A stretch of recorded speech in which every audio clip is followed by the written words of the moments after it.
धुले तालुका में बालापुर और फागड़े गांव के पास राष्ट्रीय राजमार्ग संख्या 6 पर कोतिनाला पुल पर सुबह एक मोटरसाइकिल और अज्ञात वाहन की भीषण टक्कर हो गई।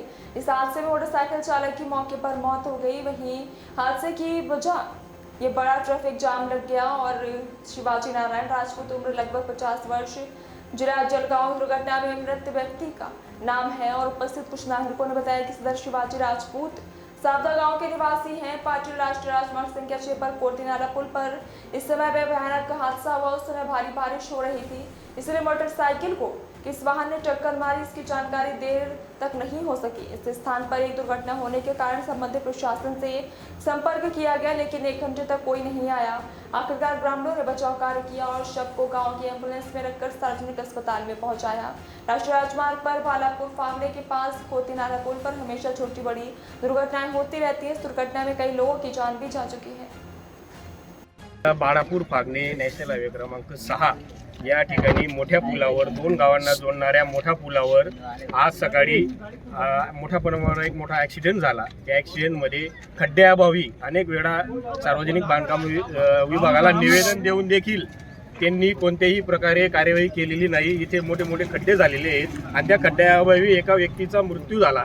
या ठिकाणी अनेक वेळा निवेदन देखील त्यांनी काम केले नाही आणि त्यामुळे अनेक लोकांचे इथं जीव गेलेला आहे आणि असे किती जीव आणखी सार्वजनिक बांधकाम विभाग बघणार आहे हे आम्हाला कळत नाहीये। अनेक वेळा निवेदन देऊन देखील त्यांनी काम केलेलं नाही। असंच जर चालू राहिलं तर आज बाळापूर आणि फागणे या मेन नॅशनल 6 रोडवर अपघात झालेला आहे।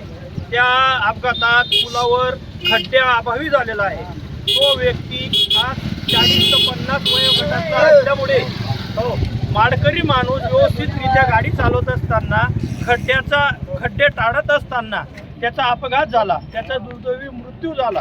याच्यामुळं नॅशनल हायवेवाल्यांनी जर हे खड्डे बुंजले नाही तर आम्ही इथून कलेक्टर साहेबांना निवेदन देऊ आणि हे जे अपघात झालेला आहे यांची कारवाई त्यांच्यावर टाकण्यात यावी आणि त्या बिचाराला त्या खड्ड्यांमुळे झालेल्या अपघातामुळे त्याचे 2 पैसे भेटावे एवढी आम्ही हे करतो आणि आजच्या आज हे खड्डे बुजण्यात यावे। याच्या पहिलेही आधी भरपूर खड्ड्यांमुळे इथं ॲक्सिडेंट झालेले आहेत, लोक डेथ झालेले आहेत। तर या लोकांनी एवढी काळजी करून सनीन ते आजच्या आज ते खड्डे बुजण्यात यावे, नाही तर आम्हाला दोन्ही गावं मिळून सनी आम्हाला वरती तक्रार करायला भाग पाडावं लागत। जर प्रशासनाने दखल घेतली नाही तर हे आम्ही नाशिक या मुंबईपर्यंत घेऊन सन आणि तिथं आम्ही उपोषण करू, ते एवढं करण्यात यावं।